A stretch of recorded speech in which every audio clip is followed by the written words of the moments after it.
Hi everyone, this is Manny here from the School of Homeopathy. It's great to be with you, and Eugenie has very kindly asked for a couple of sample lectures from the School of Homeopathy to give you a taste of our programme. So I've selected lectures from my father, Misha Norland, and this one is him talking about the remedy sulphur. Sulphur is one of the most prescribed remedies in homeopathy, and Misha talks beautifully about its links to fire and brimstone. He's very good at linking the remedies to the signature, as well as creating evocative images that help you to remember all of the symptoms. So I really hope you're going to enjoy this lecture and listening to my dad. And if you're interested in our courses, then please do take a look at the School of Homeopathy website. The school offers fully accredited and award-winning online courses from beginner to practitioner level. We've been helping thousands of graduates out into practice since 1981. So we'd love to hear from you. So it's www.schoolofhomeopathy.com. Enjoy the lecture. Thanks. Sulphur has an old-fashioned name, which is brimstone.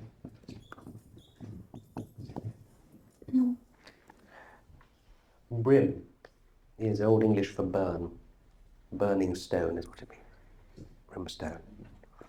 But the name is evocative, huh? Brimstone. You associate it with? The devil, yes, the devil. And? Volcanoes, yes. Well, yes, right.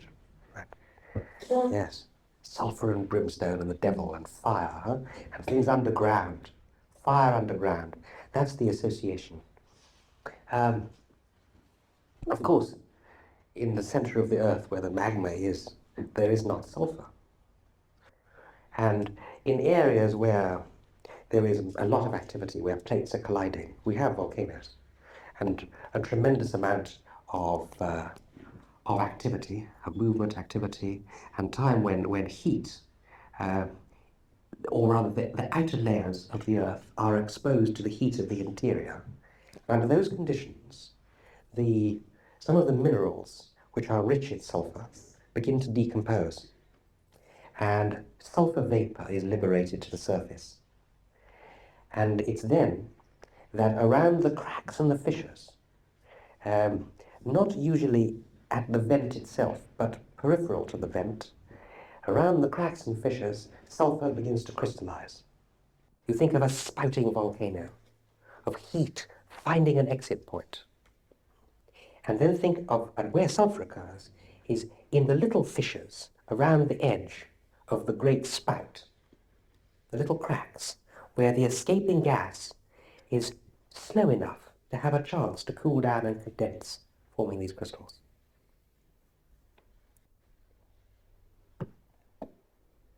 The springs that flow through sulphur-bearing strata, that are heated by the volcanic activities underground, those hot mineral-rich springs were always known as having healing properties. And the sulphur-rich springs particularly were known as having healing properties for people suffering from skin complaints. Because sulphur has a homeopathic relationship to eruptive processes occurring inside the human body, inside animal bodies too, of course, which appear on the skin, on the surface, in cracks and fissures. When somebody says to you, skin eruptions, as a homeopath, your first thought is sulphur. Because if any remedy has got all the skin eruptions, you name it, sulphur's got it. Vesicular, sulphur's got it. Oozing, sulphur's got it. Dry, sulphur's got it. Cracked, sulphur's got it. Corrosive discharges, sulphur's got it. Smells, sulphur's got it. Do you know what sulphur smells like? Like rotten eggs, yes. But it's something, there's something more corrosive. Rotten eggs is actually hydrogen sulfide. It's a compound that you're smelling. Sulphur's got something sharper, even than rotten eggs, more pungent, yes? Yes. It's the smell around volcanoes. Now, that smell is sulphur. It's corrosive, it burns. Not merely is it burning hot like fire under the ground, so that the symptomatology of a sulphur patient is often described and accompanied by a great sense of inner heat, or heat in the affected parts. But also, the discharges tend to be hot, or feel hot, and they burn the skin over which they flow, often. Discharges of sulphur tend to be corrosive, they tend to be acrid, and they're almost always smelly, either with the putridity of rotten eggs, or with the acrid pungency of sulphur itself. These are keynote symptoms, right?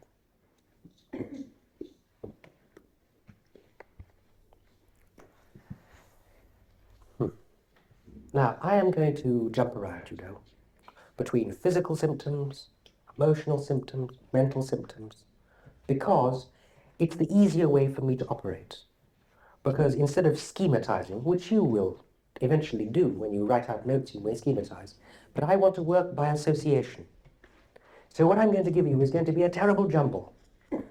Because now I was going to talk to you about the type of personality. You see, somebody whose inner processes are always moving to the periphery in eruptions, what will they be like inside? What's the character going to be like? Boiling. Extrovert, yes, but not necessarily. Not necessarily, because he could be introvert, could be extrovert. Sulphur. But yes, right, very good. We see we've got all these different things, but just the inner person is likely also to be, there'll be something volcanic about them. Huh?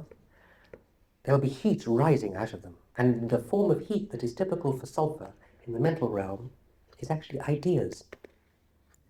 It's ideas.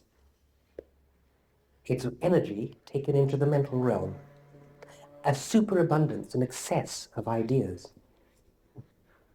But you may say, what's wrong with that? Of course, there's nothing wrong with that. In itself, there's nothing wrong with that. There's only something wrong if it leads to a form of suffering. Well, somebody who has tremendous ideas, a great imagination, they will dream up galaxies. The cosmos will be something they want to know. What is there? How does it work? How can they comprehend it? One idea leads to another idea, right? Grapevines of ideas, spiderwebs of ideas, ideas linked to ideas, more ideas. Do ideas ever have an end? That is how sulphur's mind is. Thus the person tends to probe, to examine, to search, to look for causes, and indeed the cause of the cause of the cause of the cause. Such a person will want to study. Books will be a joy. They contain facts. They contain philosophies. They contain ideas. They contain people's ideas about ideas about ideas. This is somebody who will spend their time in books. Maybe such a person will become academically very attuned.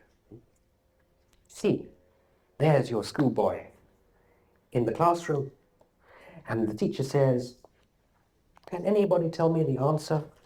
And before he's even been able to say what it was he wanted the answer to, this is the guy who'll be jumping up and down and saying, Misha, me. There is this terrific interest in energy. They will study everything. Imagine them now at university. Do you think they will go with flying colours? Should do, especially if it's the right kind of subject matter for them. Will they go for a PhD? Should do. How will they study? What do you think? Excessively, yes, but what will happen? How do you think? You walk into this person's room. I mean, here he is now. He's doing his PhD. How old is he? 21? We'll make him a him because he's actually, you think of his students more often than him, traditionally speaking. He's 21, he's in his study. What's his study look like? Books all over the place. Volcano, yes, books all over the place. It's a screwed up problem. Yeah. What's happened? He has to write a thesis on some subject.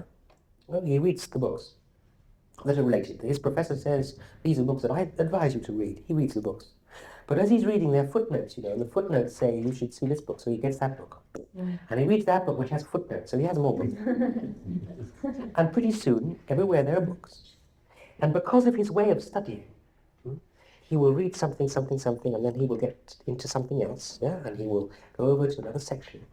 And he will diffuse himself into more ideas, more plans, more ideas, more plans, more schemes, more books. Now what will happen to him? He won't do his PhD. Oh, no. Is he going to finish it? No. No. No, he probably won't. But he'll know an awful lot. You know this. There is the expert who knows more and more about less and less. And there is Sulphur, who knows less and less about more and more. Well, we're drawing a picture of one kind of sulphur. Is this the extroverted sulphur or the introverted sulphur? The introverted sulphur. Absolutely, it's the introverted sulphur. The introvert is one who likes to be on his own. Now we're going to draw this picture further. Introverted sulphur type. Okay, so he's in his study. He hasn't finished his PhD. The place is full of books.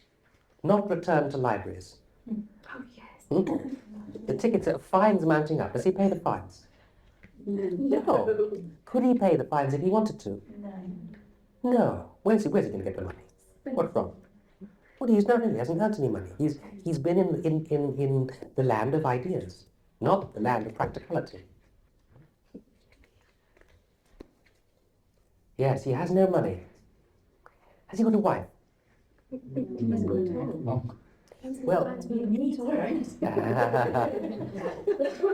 if he has a wife who decides to dedicate herself to him because he's a genius, unrecognized, but a genius, and she decides that she is going to look after him, then she will cook his meals, wash his shirts, do his ironing, and even convince him that he ought to go into the shower once in a while.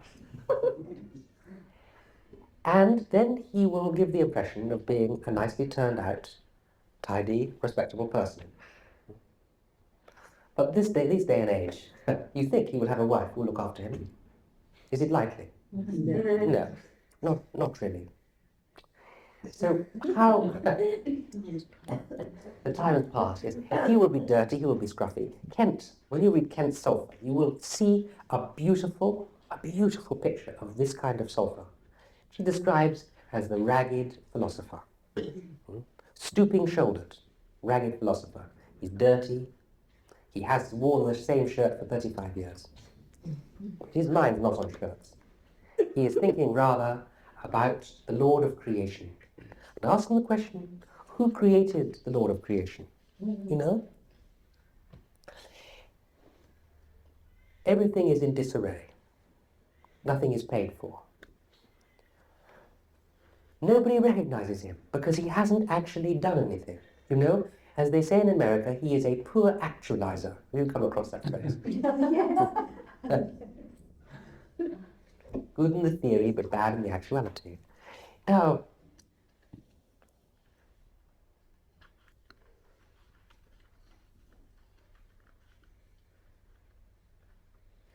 you think of this man. What is he thinking inside? He looks around at other people. The people who wrote the books that he's read. The professors. Other men of learning. What does he think? Yes. Do you agree? He thinks, I know more than they do. He thinks, what do they know? What do they know? Have they probed like I have probed? Have they searched like I have searched? Have they knocked on the gate of heaven and asked God who made God? Have they done that? No. And what do the theologists know about theology anyway? How many angels can dance on the head of a pin, I ask you? I've asked the same question. What do they say? They don't have the answers. Yeah? Does he know best? If he thinks that they're stupid, is he critical? Yes. Yes, sure. He's critical. He's critical. Yes, he's negative. He thinks that everybody else is stupid. Does anybody recognize his genius? No, that's because they're stupid. Now, pretty soon, what's going to happen to this man? Bitter. Yes, he will be bitter. And what will come upon him now? Depression? Yes, depression. You see, inward turned, in his own world, nobody recognizes him. He knows better than they do, but nobody knows that. He's on his own, and he's doing all of these things. He's doing all of these, having these great thoughts. For what? To add to the store of human knowledge. So that he might make something of worth and nobody sees it. Depression. And it's a deep depression. It's a depression. It's like Job who says, "Why did you do this to me, God?" With his plague of boils. Do you think Job was a sufferer? Maybe he had boils and skin eruptions. And he questions God, like Job. You know the story. Job was a sulphur. A big depression. He might think, and now I will kill myself. But if I kill myself, does he kill himself? No, probably not. Probably not. Okay, so you've got a picture of the one type, the introverted type. That kind of the sort of progression, the psychology, I think. George Vithulkas has a picture of sulphur, and one of his examples in his picture of sulphur has to do with the guru. Guru knows everything. It's a certain type of guru, and he knows all the answers. Other people, they come to him and they ask him questions and he tells them, and he thinks they're so stupid, you know? And there is a certain kind of follower who will follow this kind of guru. Now, he is going to be teaching spiritual path. He's going to be talking about meditation, about the right thoughts to have, etc., the open path, so on. But is he like that? No. No. Does his wife know that he's not a guru? Yes. He has depression. He says to himself, and he's being recognized now, you know, but he has depression. See, it's another picture, another angle, because he knows that there's discrepancy between what is real and what he's putting out. Not real. What would either of these people do with this depression? What do you think? You're feeling depressed, nobody understands. You're a great man, nobody recognizes you. Irritable. Explode. Hang on a minute. This is depression. Apathy, yes. Explosion, no. I know we have the image of the volcano, but this is fire under earth. Now the earth is closing down and the fire is diminishing. They're getting less and less energy, more and more depressed, more and more dark, more and more shut down, less and less energy. Thinking about suicide. Blame others. Blaming others. Yes? Some sort of addiction. Yes, that's very typical, very likely. They will now try and do something to suppress their depression. Now, traditionally, the way was through alcohol. It was the traditional way.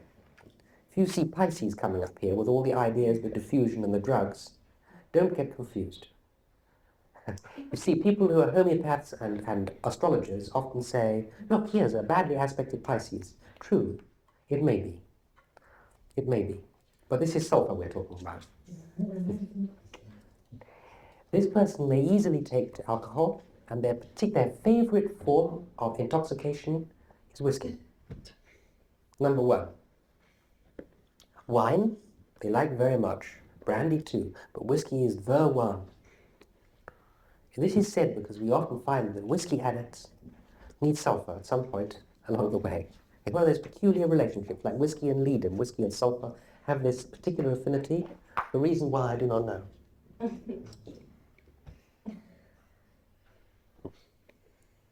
What about marijuana? Yes, could be, but it's quite good, but not so much for the depression. It's good for the ideas. But when they reach depression, it's not so good because it makes them more depressed. Better for alcohol, Whiskey burns, isn't it? Whiskey burns. You're right, I hadn't thought of that, yes. The strong spirits. They do. Is it all you've been talking of him, Yes, implying that the sulphur is more frequently a man? yes. Is it more frequently a man? Yes, but only by maybe 2 to 1.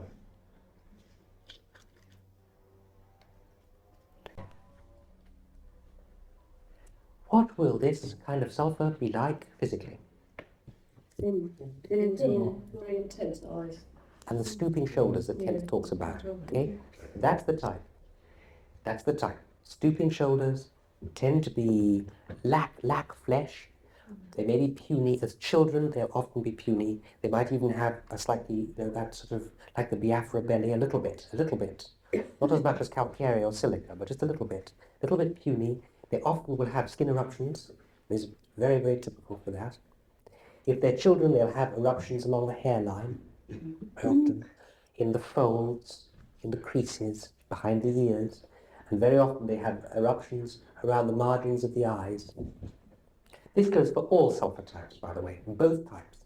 But in the puny ones, this will be very, very strongly marked. They look rather pale. They won't have stamina. And you have the impression of the fire under the earth over the fire, and closed down individuals.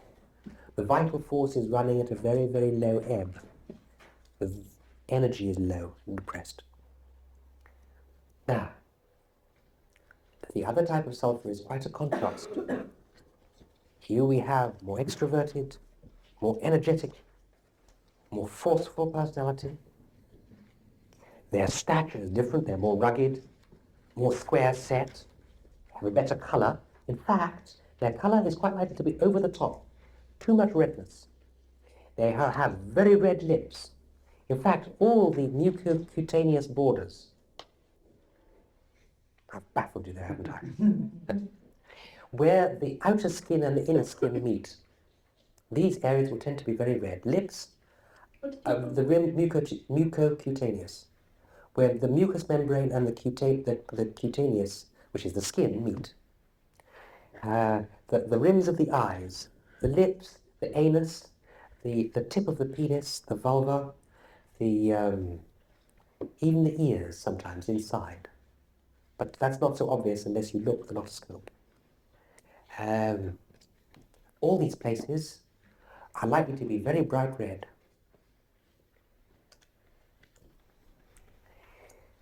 This is the person with more energy, with more bite, with more attack on life. They're better actualizers. And here we have the more, George Thulkas calls them the practical idealist type. Sorry? The practical idealist type. These are more practical people. There is one dearly beloved homeopath who we'll leave quite unnamed, who is quite typical of sulphur now. He gets up at 8 o'clock in the morning and he works until, often he'll work until 10 o'clock at night. It's a typical day for him. And he do it 6 days a week, seeing patients all the time. You think he drives a Mercedes? No. He's not doing it for money. He's doing it for the love of homeopathy and for his patients. He did so much for many of us. I wanted to give him something, So I gave him a box. And he said, "What is this?" And an envelope, a box and an envelope. And he took the envelope and said, "What is this? Is this money?"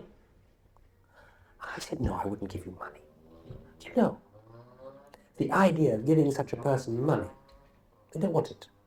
What they want to be thanked, yes, but not money. It's a practical idealist. You get the idea. They're getting to grips with things. They're idealistic. Will do things. Every now and again, if they have depression or they're weak and something, they will need to have a reassurance, a pat on the back from somebody saying, "Yes, you really are doing okay."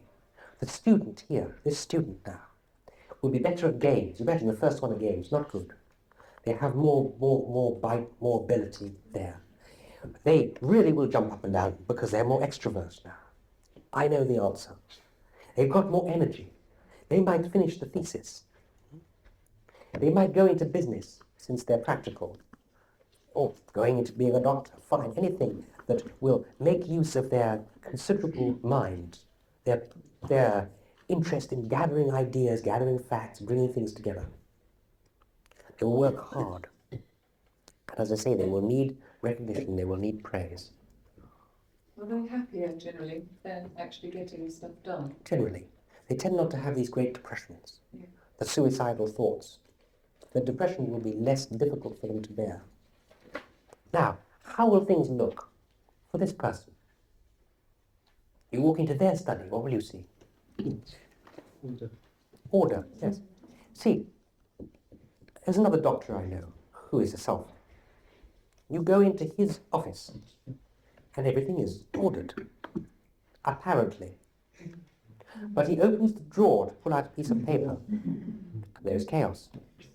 You go to the telephone. I'm telling you, this is all, these are facts. You go to the telephone to pick up the telephone to make a telephone call, and you have to rip the call because it's all tangled up into lots of little knots. Is your telephone like that? That you have to rip it? When I picked up his telephone, I undid some of the knots, I twiddled it a bit. And I said, watching me do this, you probably think I'm a bit of an arsenicum. And he laughed and he said, and you probably think I'm a bit of a sulphur. And I said, the thought had crossed my mind. When you look at his suit, fine, he's wearing a suit. I mean, he looks fine, except there's a bit of egg on his tie. And it's slightly smelly, a bit musty, Definitely. It should have been washed a few months ago. But the outer appearance is just, and it's fine. He's a doctor. You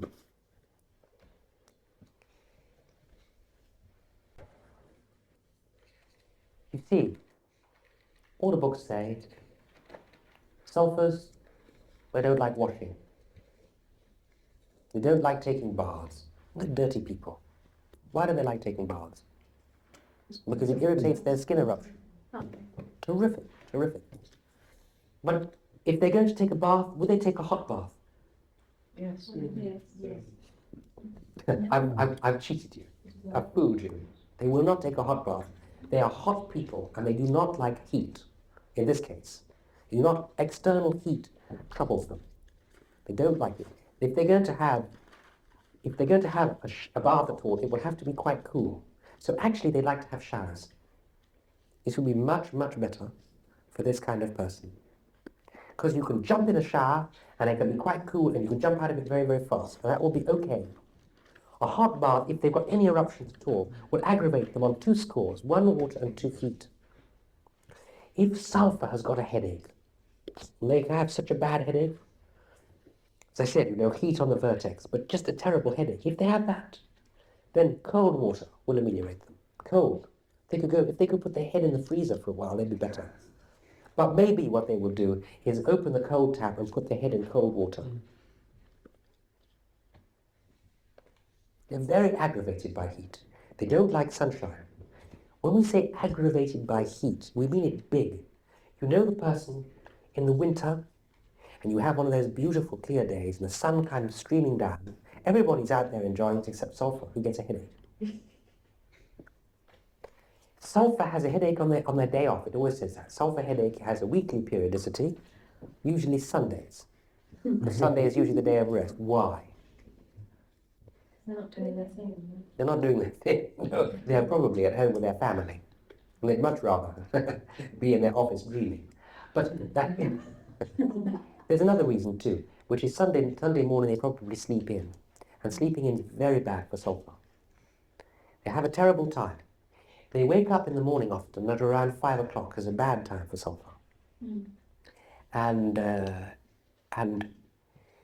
they wake up, they feel bad. They go back to sleep, they wake up again, and they have a terrible headache. Now, if they get up, their headache will pass. But if they go to sleep again, they're finished for the day.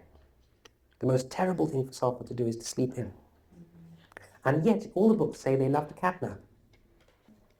You'll see, it's another keynote of sulphur. Sulphurs like to catnap. And not at 11 o'clock, just. 11 o'clock is when they feel so empty they have to eat something. Catnaps any time of the day. But you think they're better for catnapping? Oh, it's very bad for them. They like to do it, it's bad. irresistible desire to go to sleep in the afternoon. But what they ought to do is go for a walk and wipe the sleep out of their eyes, because they know if they go to sleep, it will be bad.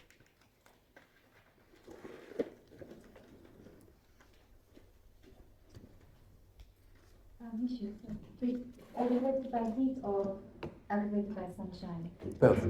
Aggravated by heat and by sunshine. Very much the skin is aggravated by heat, and the head is aggravated by sunshine. The headache aggravated by sunshine. The head reminds me of something that I have forgotten to mention. One of the many things I've forgotten to mention, which is to do with fears. Fear belongs to which level of the being? Emotional, yes. No, the idea, I haven't talked to you formally, but you've all read George of August. Most of you have. So you know the division which he talks about of the totality into three: mind, emotions, and body. And it's one possible mapping. There are, of course, others, and frankly, three is not enough, is it? Because it doesn't take into account spirit, or does it take into account various other aspects. But given the three, well, we place fear in emotions. So, is it therefore important? Yes, it's important to know about people's fears, because not merely is it emotions, but it's actually dealing with something that is very fundamental to man, to mankind. Fear is very important. We have fears, how we react to fears, how we deal with them. If we have a lot of fears, they affect us very much, and they can limit our freedom tremendously. I have fear to go outside, therefore I stay indoors all the time, you know. Sulphur has certain fears, and they're quite interesting to note. It has fear of heights very strongly, and vertigo from heights. Sorry? Vertigo from heights. That means they go to a high place, they get dizzy. Somebody who is sulphur will say, if I am at a cliff edge, I feel overcome with terror, and I sweat, and the palms of my hands sweat, they're so clammy and hot. And you ask them, if you are in a safe place, and you're watching other people going near to the edge of the cliff, how do they, oh, I feel that they might fall. They have a big imagination. They have a big imagination for other people. You talk about imagination for sulphur is very big. What happens if... This is an example, again, from George of August. His daughter is late home. She's gone out with her boyfriend and she's late home. How does Sulphur react to it? Looks at the watch. She said she'd be back at 11 o'clock, it's 10 past 11. Where is she? Starts pacing about. Goes to the window, opens it, looks out into the street below. It's 11:15. What's he thinking? She's had a crash. Because I do. Yes. Had a crash. Murdered. Boyfriend took her on a motorbike into a dark place, raped her. Any other thoughts?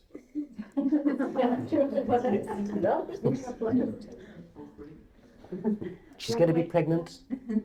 You know, but Sulphur goes on. He doesn't stay with the first thought, which is, the first thought is, she's late. The second thought is, she's late because. The third thought is, she's late because, now what will I do? The fourth thought is, you know, etc., etc., etc. So Sulphur goes into the 100th thought. Probably organised a funeral. Probably organised a funeral, right? Now it's 12:30, the daughter turns up. How does he feel? Wait a moment. Is Sulphur given to great outbursts of passion? No. Not, that kind of sulphur who's given to all those thoughts, they have great energy.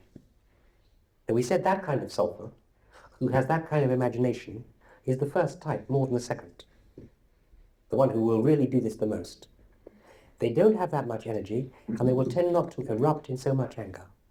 Not so much. Maybe there will be anger. This kind of person might be in a phase in which they're angry, yes, because this person might move out of sulphur, especially if you give them sulphur, into naxonica. and they'll slap her. They'll be furious. But the pure sulphur type will just be have great relief now and be able to go to bed. There won't be a big eruption of anger. The practical type of sulphur, the one with a bigger vitality, will tend not to theorize so much, and so there won't be such a build-up and such an anxiety. Now, this is sulphur with big imagination. What will they be like if they think, oh, now, I'm not well now. I've got some symptoms. Yes, there will be big thoughts. Big thoughts. And but what do you think would be the biggest thing? See if you can divine it. It's not easy. What will the biggest fear be? Insanity is a possibility because of the mind going wrong. It's a good idea. It's actually not the biggest, but it's a very good idea. There is a fear of death, yes. Yes, there is a fear of death, absolutely. So, that they don't mind so much, you know. They're pretty self-sufficient. Fear of non-recognition, they'd hate that. They have big fear of the future, not so much being left alone, but there'll be nothing for me. They have fear of poverty, fear of the future, fear of death, but they have big fear of contamination. Oh yes. And she's very catching things off people.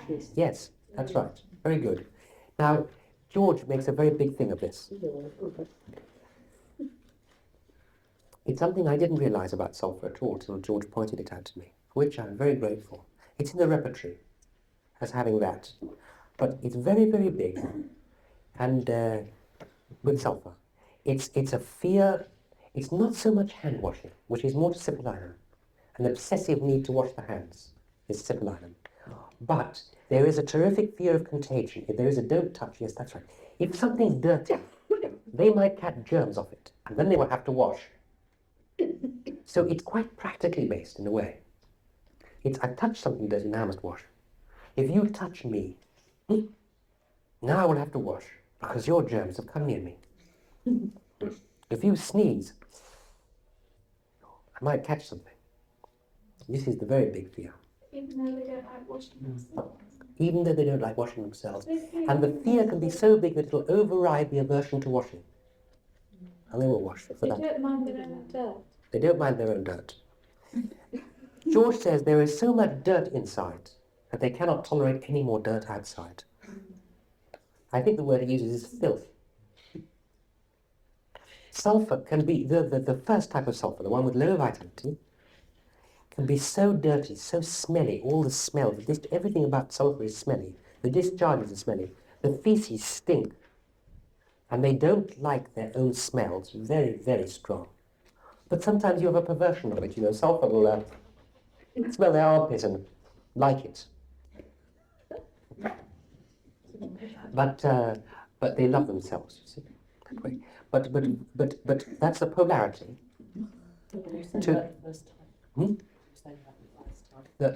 I was saying, I think, that the most common aspect of sulphur is very fetid, smelly discharges. Especially if they cannot bear the smell of their own stools. And rightly so, they stink. They often have diarrhea. And you know, 5 o'clock was a bad time for sulphur. They often wake up at 5 o'clock with diarrhea. It's very bad. The digestive system is underrunning, is slow, underfunctioning, is over-acidic, is burning. And they often have a terrible diarrhea that drives them out of bed. Nothing else would drive them out of bed, you understand? Because the book's saying, you know, sulphur doesn't like to stand. He'd rather sit. Well, he doesn't really like to sit, he'd rather lie down. You won't catch them standing upright, good British gentlemen waiting for the bus. They'll lean against the post. And, well, you don't see many people in this country sitting on the pavement, but that's what they'd like to do. They'd really like to lie down and go to sleep. Catnapping, you see, they like that. You get the idea, low energy. Except the more vital type.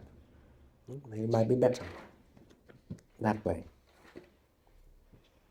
There's a phrase, why get up if you've got the health and strength to lie in bed? Sulphur must have invented it. Sulphur must have invented it. You remember we said that anus tended to be red? How do you think it feels to them? But they get burning. Yeah, somebody said it. Part of it. Burning, itching. I didn't mention itching, by God. Now that I mention it, you'll all get itches, I know. You know itch is the most contagious thing. Sora, the itch, the perennial itch, is sulphur. They itch the people. All the eruptions itch. The skin might itch anywhere. And the more it itches, the more they want to scratch. And the more they scratch, the more, oh, it's voluptuous. You know that phrase, voluptuous itching? Ooh, scratch my back just there. Well, what happens when you do that in your sulphur? Is it burns. It burns when and you get more itching. And that burns too. Everything's itching. And the anus itches, and it's intolerable, can be. And red. And piles, yes, piles, terrible. What's remedy? Itching, protruding, burning, bleeding. Bad. The whole of the digestive tract is very much affected. How is it affected? Must be irritating. They do. It's burning, burning, burning, burning. You know symptoms of hiatus hernia. A reflux of acid from the stomach up the esophagus, burning. There's sulphur, a lot of other remedies as well, but it's also sulphur. Burning in the stomach, burning in the intestinal tract, burning at the anus. So they're prone to colitis as well? Are they prone to colitis and that sort of... Could be. Colitis, yes. Anything like that. What kind of food do they like? Hot. Yes, they do. This is a case where they like hot, spicy food. You'll see it's one of the capital, bold type remedies for desires highly seasoned food. Under the stomach section of the repertory. Is that very bad for them as well? Curry, Irritate. The condition. it can be very bad for them. But they do love it. They have some other very strong cravings, which are interesting. The other very strong craving is for fat, which is the most energy-giving food, isn't it? Highest calorific value in fat. And sulphur burns up all the food. Either very fast, in the plethoric type, the vital type, or they have no energy, they're very, very slow, and they need energy from fats in the introverted types. They like fat very much. That means that they beg fat off the other person's plate. You have Jack Sprat and his wife. Right? So Jack Sprat is the one who likes the fat, right? And he begs it off his wife's plate. Am I right about it? Have I got it wrong? No, It's the other way around. It's the wife who likes the fat. It's a female soul. She's the one who begs the fat off his plate. Please give me your fat. Not quite as much as nitric acid. I'm going to say, not quite as much as nitric acid. A remedy that desires fat even more than sulphur. Now, you don't have to write that down, but you have to get this kind of awareness of comparisons. When we read that somebody desires fat, which is the one that does it the most? See? It's actually nitric acid more than sulphur, sulphur second. Some remedies can't bear fat. See, like Natrium muriaticum cannot bear fat. Pulsatilla cannot bear fat. See, very strong. Sulphur also, like drinks, quenches the burning.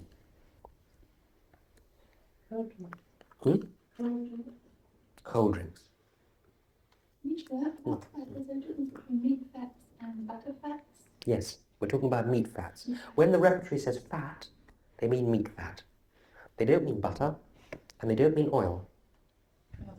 The nearest equivalent, if we get, is difficult sometimes with vegetarians. But vegetarians who crave olive oil specifically, that's the closest you will get to a meat fat craving because they don't allow themselves meat fat. But basically, for repertorizing purposes, fat is meat fat, butter is butter, and oil doesn't appear in the repertory.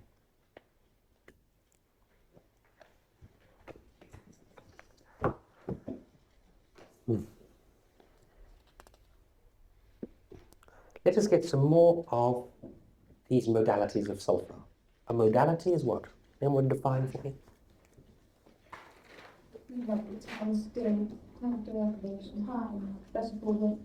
Yes. Conditions under which there are changing symptoms. The symptoms are affected by changing conditions, such as time, weather, temperature, position, etc. These variations are generally classified as modalities. So the modalities for sulphur, worse heat. But they are themselves hot people suffering from burning sensations. They're worse at night, especially in bed. And they're worse for standing. And their worst time is 11 a.m. Then they become so hungry that they feel that if they don't eat, they will faint. And the hunger is felt in the epigastrium. You know where that is? Top of the stomach. Yeah. There. That feels as though there's a big cavern, empty cavern, a void there. And they have to eat.